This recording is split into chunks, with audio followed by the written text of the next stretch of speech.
Thiruvananthapuram പള്ളിപ്പുറത്ത് KSRTC ബസ്സും ബൈക്കും കൂട്ടിയിടിച്ച അപകടത്തിൽ 21-കാരനായ യുവാവ് മരണപ്പെട്ടു എന്നുള്ള വാർത്തയാണ് ഇപ്പോൾ പുറത്തു വന്നിരിക്കുന്നത്.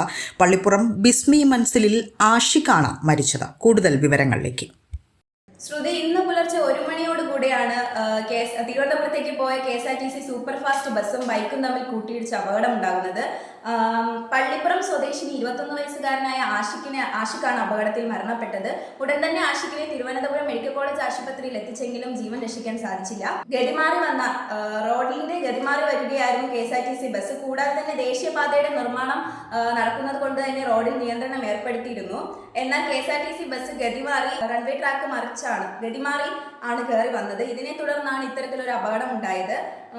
അപകടത്തെ തുടർന്ന് മംഗലാപുരം പോലീസ് കേസെടുത്തിട്ടുണ്ട്.